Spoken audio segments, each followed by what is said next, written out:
The endgame core has arrived, and this thing took me 3 days, even on 5 building threads. And you can tell that I now have triple guardians and 5 code gates. Although I'm still not 100% sure what I want to do with this code gate here yet, so I just left it on the scanner since I have to use my evolver as the 5th net connection since I need an extra net connection to get that level 12 core. But with the core completely out of the way, I can begin leveling everything else now. So, first things first, I've had a few complaints that I talk a bit too much in my videos. I'm still not too sure what this means, because it could mean that I'm talking too much per videos, so I should have shorter videos. Or maybe I'm talking too much per minute, so I should speak slower. Or if I'm talking too much per sentence, so I should take a longer break between sentences. But it's something that I can try and work on, although I have to figure out what it actually means first. Now, I also forgot that with the new rank comes new skins, which I forgot to look at. And apparently, with this rank, I actually get 2 new skins, Volcano and Red Matrix, as opposed to only a single new skin. Now, Red Matrix, as you might expect, is pretty much the White Matrix, except it's red. Well, red and black to be exact. It's more like a retexture, recolor version of the White Matrix, very similar to how Ergo Light is basically a retexture version of Ergo Black, or maybe the other way around. But the theme itself is pretty much the same, it's just a different color scheme. On the other hand though, Volcano is entirely new. We haven't seen anything like this yet in the previous themes, or skins, and it does look pretty cool actually. I actually kind of like it. Although it is pretty expensive though, 2,500 credits, and it might be a bit plain at times, depending on how you look at it, since it's just these red lines now, there's nothing else in the background. So, it's just something to consider.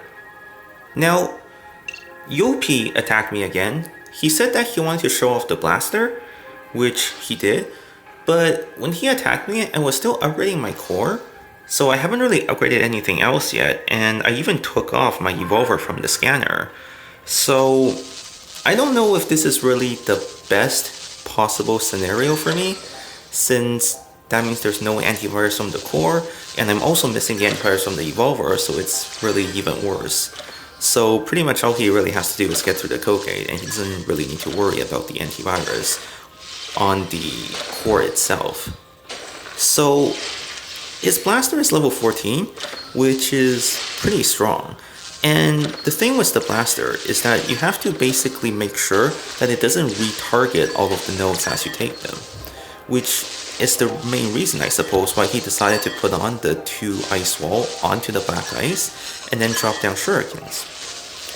Now, about this though, because one of the person was suggesting that I go ahead and upgrade these black ice, because then maybe it will help with the protector. But even so, upgrading the black ice itself doesn't actually help with the protector that much, since the additional damage is actually minimal, right? Because if you take a look at the strength, it's maybe double that of the turret, but it's not necessarily enough to just one-shot the protector or anything like that, and especially not a level 13 protector, which has quite a bit firewall. But the problem is more so, I would say, that if the protector were to not drop and they were to take over the black ice, there needs to be a way to reclaim the black ice back. Because as we see here, once he manages to put on the ice wall onto the black ice and then lay down shurikens, they're not getting taken back by these other nodes in the back at all anytime soon. Because I guess for some reason, the antivirus has a delay before firing. So as soon as the node gets taken back, it doesn't fire the antivirus right away. It seems to wait a bit. And I don't think it's actually firing the antivirus at all if we take a closer look. So I think the problem isn't so simple. It's not so much that I have to level just the black ice, but it seems like I need to actually level everything sort of evenly, because otherwise we're going to get a situation like this, where they take down the black ice, which is sure, it's great and all, but then once the black ice gets taken over, there's no way to reclaim them back, which is going to be an issue as well. Because black ices themselves are somewhat tanky, but they're not tanky enough in the sense that, like a code gate, I can just kind of expect them to just stay there on their own. Because black ices will drop eventually without guardian support, and that's going to be a huge issue. And so that means either the black ice has to be strong enough to take down the protector before they drop, or there needs to be a way to reclaim the black ice. Now, if I want to reclaim the black ice, definitely only leveling the black ices themselves is not going to help, because the more I level them, the harder it is going to be to reclaim them as well, actually. Because, as you may know, that the firewall that's used to reclaim a node is the same firewall that's used to take over the node. So if I level them too much, without considering all of these other nodes, then they will be impossible to reclaim once I claim them. So if the goal is to reclaim everything, then everything more or less has to be the same level. So that means I actually have to level this as well, and level the sentry, or maybe use something else, like, I don't know, a turret or something. And of course, that's the reason why I moved over the compiler here instead of the beacon mine, since the beacon mine gets taken down a bit too easily, whereas I would expect the compiler to be able to get at least a few anti-RS shots off before it drops. But as for these other nodes, either I level them as well in conjunction with leveling these black ices, or I have to drop everything down to level 1. But I don't really want to drop everything to level 1, because then I'll just have to level them over again later, so I'd rather not do that. But at the same time, I also rather not level all of these nodes, because that's going to take quite a long time, it's going to push my level up quite a bit, and it's generally not a good use of upgrade time. So that's why I'm just going to leave these here right now, for now at least, and still focus my effort on upgrading the code gate, because ultimately leveling the code gate will stop a lot more attacks than leveling the black ice will. Since the ultimate goal here is to make sure they can't just skip everything, which they can right now, if they just say take down this code gate really quickly, since it's only a very low level. So once both of these code gates are sufficiently high level, then maybe I can look at some other nodes and see if they would be worth leveling. But leveling off these other nodes isn't going to really help much if it's so easy to skip past everything right now, which is the case. Now on the hacking side of things, I've been doing a bit better though. If you remember, a few videos ago, I was saying that I would work on getting back on track, and I'm reaching there. I'm close, but not there yet. Right now, I can take down the Gold Sentry pretty easily, but I still struggle a bit with the White Sentry. So, for example, here's how my typical attack against a Gold Sentry goes now. Now, this guy seems to be sort of a farmer, since he is level 52, but he only has the Gold Sentry. Either that or he just didn't really focus on the Sentry much, but his turret level is still a bit low for someone who's level 52, so there is a bit of that as well. Now, as you can see, I also have level 18 beam cannons now, and the level 18 beam cannon really just goes through code gates so quickly that I almost managed to cut off his antivirus from spreading to the core. In fact, if it wasn't because he had that one sentry back there, then this would be much easier. But I still did manage to cut off the antivirus from spreading to the compiler. So you can see that the level 18 beam cannon really does make a pretty big difference, and it's a good thing I have that now. I also improved my shocker usage a bit. I still don't really like using the shocker, but I have to tolerate it for now because I don't really have another choice. Although I do have level 5 Ice Wall now, which is actually a bit better than before, because previously the level 2 Ice Wall would more or less just drop immediately against, well, when it has 3 high level turrets hitting it, but now not so much. It doesn't drop nearly as quickly as you can see, and in fact I had to manually cancel the Ice Wall just to save time.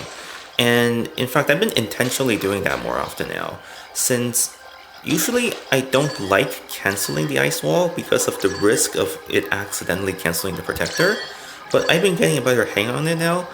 But ideally, I still don't think it's really that good to just use a shocker to set up the protector, even if I get an extra slot.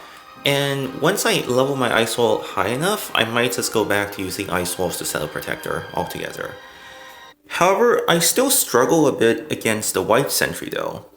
as you can see, against kellychao from Taiwan, who is apparently really high on the leaderboard. So kellychao is actually number 3 on the leaderboard at 2.5k reputation. And I'm actually surprised Muscle isn't number 1 anymore. Seems like he's been getting hit pretty hard and there's more competition up there now or something. Which at the same time is kind of disappointing because don't you need above 3k reputation to get to the last rank? So does that mean no one is the max rank anymore? I actually don't know what the range boundary is. But anyhow, my attempt on their network netted me 21 reputation, and that's because I didn't manage to capture the core. If I did get the core, that would be plus 31 reputation, and all of his resources, which was 30k B coins and several millions in money. But as we can see, they have a pretty high level of sentry, and they also seem to have a focus on the sentry. So their turret is about the same level as me, so it's possible that they got to around my level and then decided to focus on the sentry just like I did. So as a result, I had to use a lot more shockers here because my ice wall doesn't really hold up against this level of antivirus as much as I wanted to. So even though I don't like using the shocker and I try to avoid using the shocker, sometimes I don't really have a choice, like in this particular example. And as we can see that even a level 6 ice wall and against only one node using the antivirus, it was still dropping pretty quickly on that guardian right there. And here was kind of my mistake. I expected the code gate to last a bit longer, but instead it got taken down, so went back, put on the protector properly this time, and beam cannon. Now, I'm kind of lucky though that they didn't really seem to focus much on their code gate. So my level 18 beam cannon is taking down his code gate pretty fast, but because of his really high level sentry, I was struggling quite a bit to keep the protector up, so I had to use another shocker right there, because otherwise my protector was going to basically drop. And that's a level 9 protector.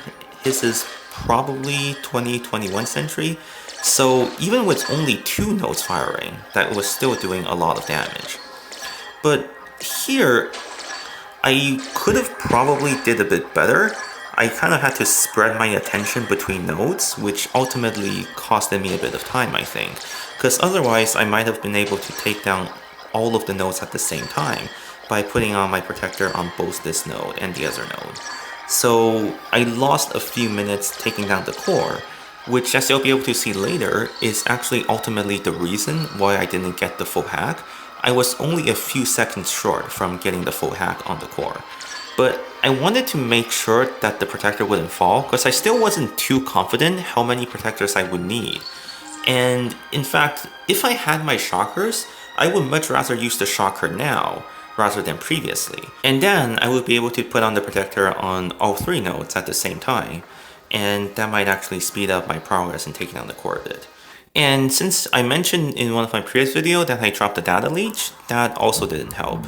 But if I did have that, then this could have been a complete hack. I think another thing about this hack is that it also demonstrates a good reason why the code gate is important. Because if their code gate was actually high leveled, then this would have been significantly harder. And the main reason I managed to get everything and just barely the core is because I was able to go through their code gate so much faster. And in fact, I almost lost it on this one code gate here, but luckily I had that one shocker, and this code gate wasn't that high leveled, so I was still able to break it with just beam cannons. Next up is a hack against DiiGiTiiZeD.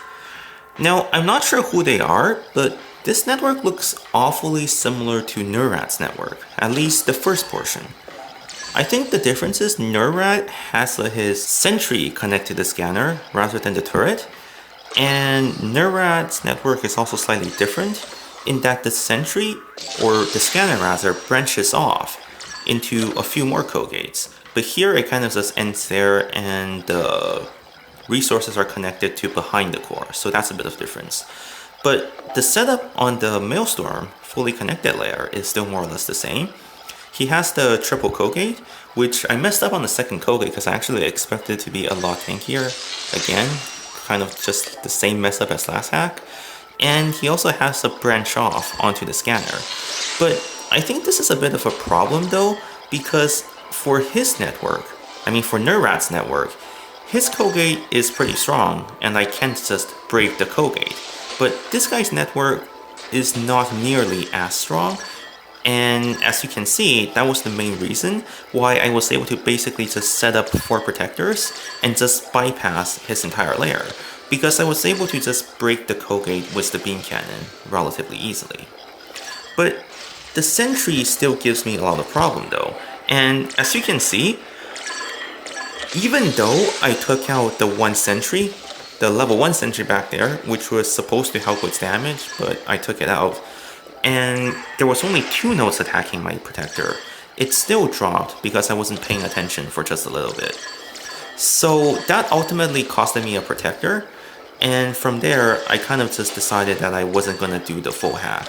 But yeah, it does kind of go to show that if you're going to do a network like this, in NerdRat style, then you better have a strong enough code gate, because otherwise this would just happen and I would be able to just bypass all of his security, just like that.